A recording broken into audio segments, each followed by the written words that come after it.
Oke, itu tadi pernyataan dari keluarga almarhum Yosua ya, yang menyatakan kekecewaan atas putusan MA yang meringankan hukuman Verdi Sambo dan terdakwa lainnya. Kita akan bahas mengenai hal ini. Sudah ada narasumber, Pak Jai, kenalin Sudah, Jai. nah langsung saja sudah ada Bang Abdul Fikar Hajar, pakar hukum pidana Universitas Trisakti. Assalamualaikum, selamat pagi Bang. Selamat pagi Mbak. Ya. Bang Fikar nggak sendirian nih, juga sudah terhubung bersama kami yang lagi mau OTW ke bandara nih. Terima kasih waktunya Bang. Ada Bang Martin Lukasi Simanjuntak, kuasa hukum dari almarhum Brigadir Joshua Huta Barat. Selamat pagi Bang. Selamat pagi Mbak Maria, selamat pagi Mas.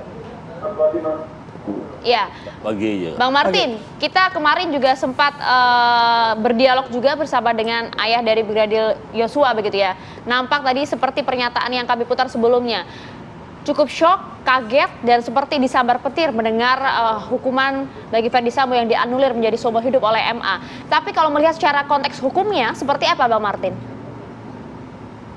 Jadi memang ada dua hal yang permasalahan. Permasalahan pertama adalah mengenai tata cara. Banyak yang bilang, oh iya itu kan dibenarkan karena Mahkamah Agung itu kan melalui kasasi hanya memeriksa penerapan. Enggak, saya berani tegaskan bahwa sistem peradilan pidana itu terbuka untuk umum. Itu tafsirnya luas. Jadi tidak ada salahnya apabila Mahkamah Agung sebelum menjatuhkan putusan menentukan dulu dan dipublikasikan dulu kapan tanggalnya putusan itu akan dibacakan gitu ya. Lalu yang kedua, makna terbuka untuk umum berarti publik bisa mengikuti.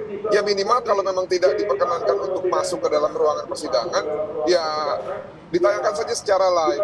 Nah kemarin yang disayangkan adalah Pak Sobandi mengatakan itu baru akan di trial nanti tanggal 18 Agustus. Nah yang jadi permasalahan sekarang, kenapa sih nggak jadikan suatu percontohan dalam kasusnya putusannya Verdi Sambo saja gitu loh? Kenapa harus buru-buru? Kenapa nggak ditunggu 2 minggu lagi gitu kan? Nah ini kan permasalahan yang menurut saya juga kurang ditanggapi secara serius gitu loh. Nah yang kedua mengenai substansi, mengenai materi. Kalau mengenai Pak Verdi Sambo, ya saya pikir ini ya biasa-biasa saja. Kenapa bilang biasa-biasa saja? Karena memang norma hukum yang baru seperti itu. Nah hukum baru ini yang hidup ini juga menjadi salah satu pertimbangan oleh hakim apakah nantinya ketika divonis mati bisa dieksekusi atau tidak. Karena ini kita berbicara kurun waktu yang akan datang.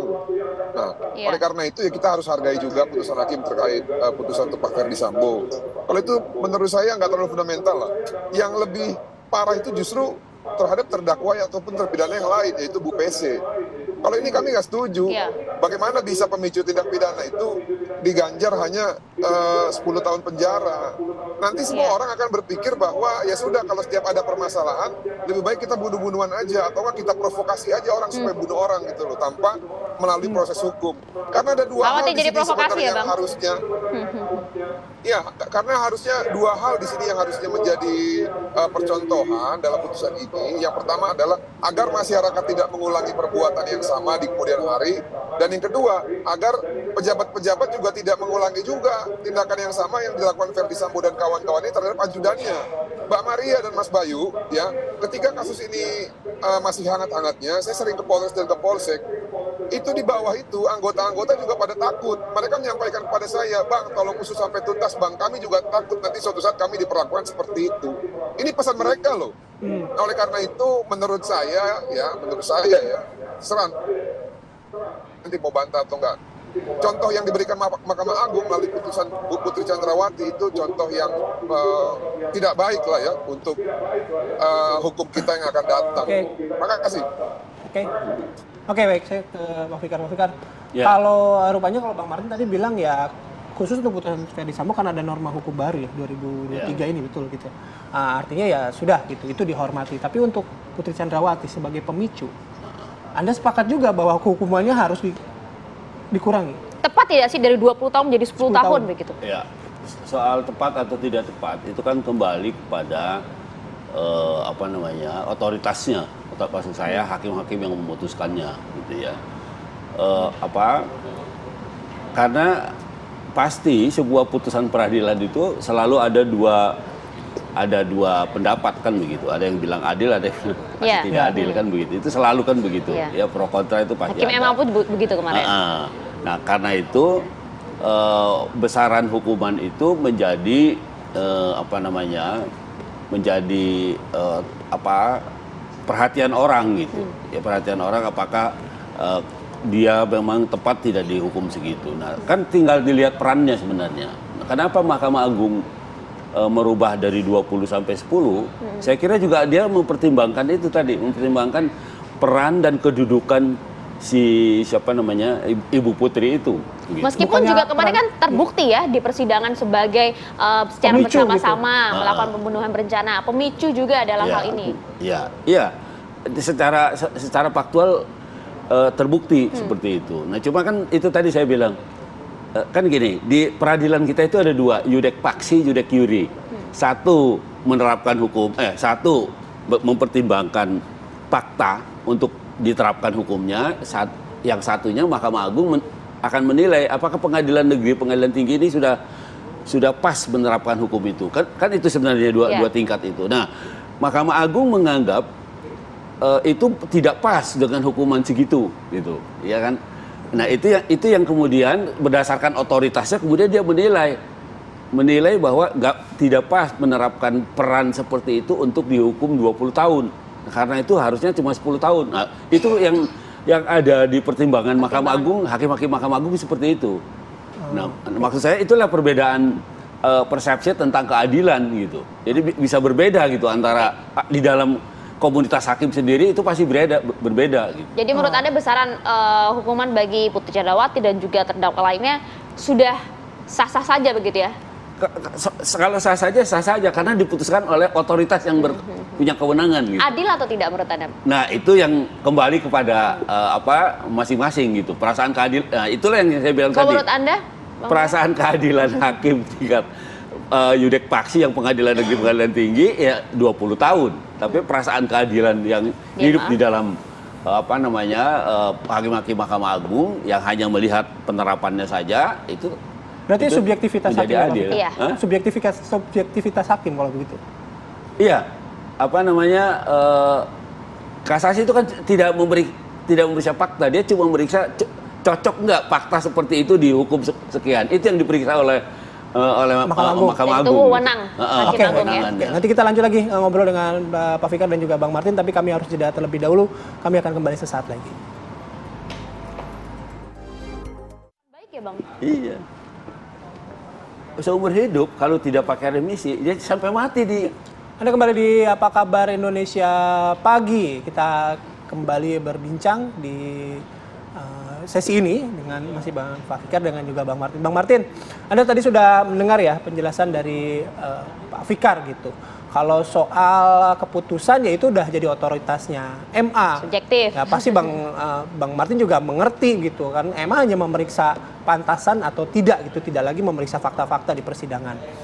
Buat Bang Martin dan juga keluarga Joshua, apakah ini juga sudah dipahami dan memenuhi rasa keadilan itu tadi? Ya, terima kasih. Jadi ini sama seperti begini ya. Negara kita ini kan ada kekuasaan ya, pembagian kekuasaan. Ada kekuasaan eksekutif, ada kekuasaan yudikatif. Nah, presiden ketika membuat suatu kebijakan juga itu kan berdasarkan pertimbangan yang bersangkutan. Sama, Mahkamah Agung juga. Nah, tapi yang jadi problematikanya adalah apakah keputusannya tersebut ya dalam hal ini ya, dalam hal negara mencoba memberikan keadilan bagi seluruh pihak, itu dirasakan keadilannya oleh keluarga korban. Jadi kita tidak boleh menafikan juga, nggak boleh kita bilang oke, ini otoritas MA, oke, ini hukum positifnya. Tapi kan ada hal-hal yang sifatnya fundamental lain yang harus dipertimbangkan. Contohnya rasa keadilan bagi korban yang sudah menghadap Bapa di surga, lalu keadilan bagi keluarga korban, lalu keadilan juga untuk masyarakat, lalu keadilan juga untuk para ajudan-ajudan yang lain yang mungkin saja takut gitu loh diperlakukan sama nanti oleh pejabat-pejabat yang lain apabila ya tindakan ini tidak dianggap sebagai tindakan yang harus dicegah ke depannya. Ini yang saya maksud gitu loh. Mbak Maria dan Mas Bayu, tidak ada lebih, tidak ada kurang, hanya itu aja perjuangan kita. Nah, masalahnya apakah nilai-nilai ini diakomodir? Yang saya lihat dari cerminan putusan terhadap Putri Chandrawati ini tidak diakomodir. Bagaimana bisa Putri Chandrawati derajat kesalahannya disamakan dengan Kuat Maruf? Malah sebenarnya harusnya Kuat Maruf ini yang diringankan. Karena dia hanya berada di dalam pekerjaan yang salah, waktu yang salah, dan juga kesempatan yang salah. Saya pikir Kuatmaruf itu kalau ada kesempatan dia pasti akan menghindar. Nah kalau Putri Chandrawati, dia bukan menghindar, justru dia yang membuat semua perkara ini, gitu loh. Karena nggak ada Putri, nggak akan jadi barang ini, Mbak Maria dan Mas Bayu. Oke.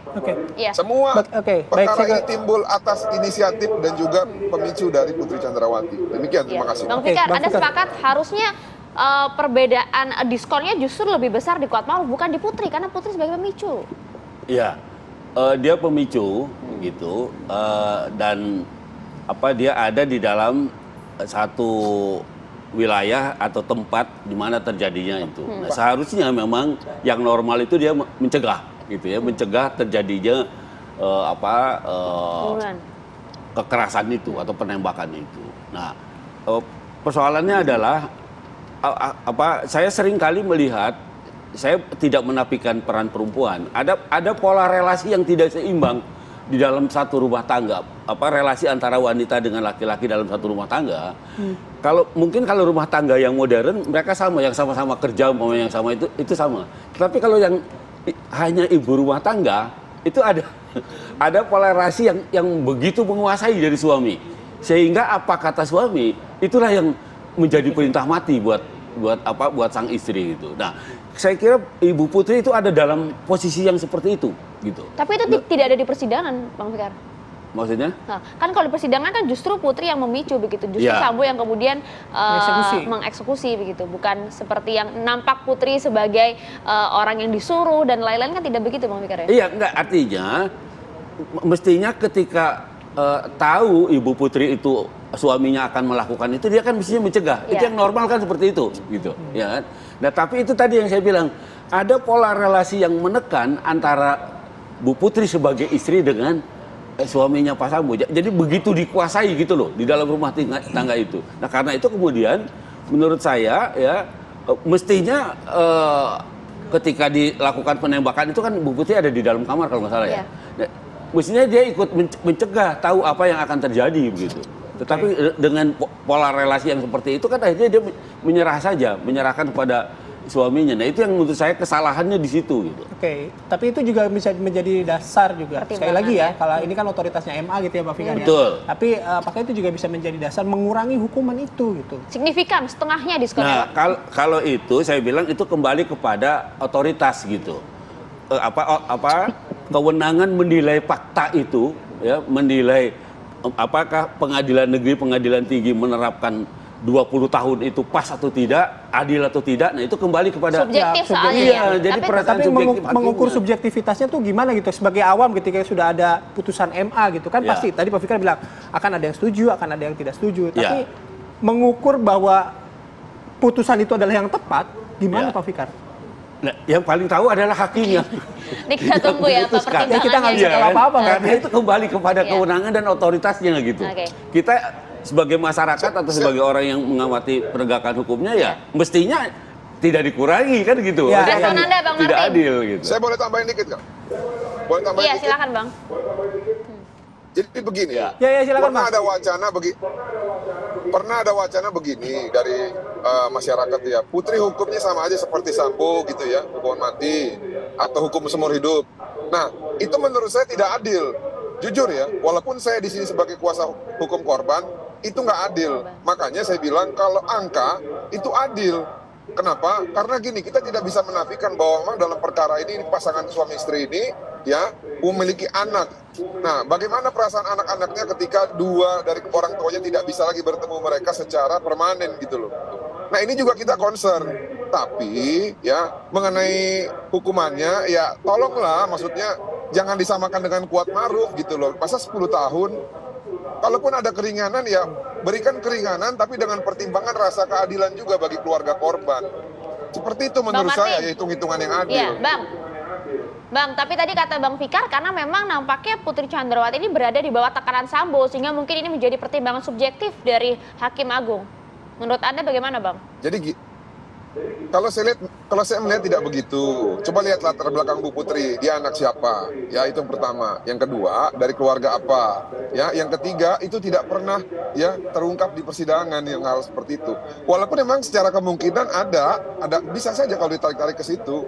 Nah, cuman sekarang yang jadi permasalahan adalah bagaimana pertimbangan putusan Mahkamah Agung terkait apa yang meringankan sampai dengan bisa di-courting 50%. Nah, sayangnya memang pertimbangannya belum ada. Kalau saja ada pertimbangannya, pasti diskusi kita ini akan lebih menarik gitu loh. Sayangnya dengan minimnya informasi ini, kita juga masih terbayang-bayang, masih asumsi-asumsi, spekulasi-spekulasi ya. Salah siapa ini semua? Ya, salah sistemnya. Karena kurang transparansi tadi ya. Mempublikasikan putusan tanpa ada pertimbangan gitu ya. Oke. Ya. Tadi kalau Bang Martin gitu sudah menghormati gitu ya keputusan MA, terutama pada vonisnya Ferdy Sambo ya sudah itu dihormati. Artinya sekarang penjara seumur hidup. Saya mau ke Bang Fikar. Bang Fikar, ini pertanyaan saja ketika vonis dari Ferdy Sambo itu turun jadi seumur hidup, kan ada kita mendengar ada anaknya Freddy Budiman ya. Dia posting di Instastory-nya lah gitu. Ya. Dia menyatakan bahwa ya berarti kalau gitu membunuh orang itu lebih suci daripada pengedar narkoba. Gitu. Ya. Nah, gimana ya memaknai pernyataan atau ketidakpuasan banyak pihak soal ini? Karena banyak yang mendukung juga pernyataan itu, Bang. Jadi kita harus luruskan juga. Ya, oke, gini. Itu tadi ya. Pertama, perasaan keadilan itu berbeda. Pasti ada berbeda. Ada dua pihak paling tidak lah. Walaupun mungkin ada pihak ketiga juga yang pro dan kontra, itu satu ya, perasaan keadilan itu. Yang kedua kembali kepada otoritas para hakim ini sebenarnya itu. Artinya memang perasaan keadilan itu berbeda meskipun sama-sama hakim, pengadilan negeri, pengadilan tinggi, begitu masuk ke Mahkamah Agung dia melihat putusan ini tidak adil gitu. Nah, itu satu. Itu dua. Yang ketiga, mungkin yudikatif atau kalangan peradilan ini melihat begini. Kalau membunuh ya atau merencanakan pembunuhan itu jelas umpamanya dalam kasus ini terhadap satu orang gitu ya. Tetapi kalau narkotika umpamanya dengan reputasi penjualan yang sedemikian rupa, diprediksi sangat mungkin ini tidak hanya akan membahayakan 1-2 orang gitu. Tetapi juga kalau pakai bahasa agama bisa satu umat kena gitu, bisa satu kelompok kena gitu. Terutama umpamanya kelompok yang masih berusia remaja, yang masih berkembang dan sebagainya. Nah, itu bisa kena. Nah, mungkin penilaian itulah yang ada di dalam otoritas kekuasaan kehakiman, sehingga umpamanya ya yang narkotika ya memang harus dihukum mati gitu. Tetapi kalau membunuh itu kan cuma berakibat pada 1 orang, 1-2 orang gitu. Ini putusannya sudah final ya, Bang Fikar ya? Ini final karena jaksa tidak bisa lagi PK. Ya. Harus terdakwa kan? Harus terdakwa. Karena memang PK itu kan kalau dilihat riwayatnya kan haknya terdakwa, haknya terpidana. Gitu atas putusan yang dijalankan. Gitu. Nampaknya sudah final ya berarti ya. Final, terima kasih banyak Bang Fikar. Terima kasih Bang Fikar. Bang Martin, terima kasih atas waktunya. Terima kasih Bang Martin. Selamat bertugas Bang Martin, hati-hati di jalan. Safe flight Bang. Terima kasih.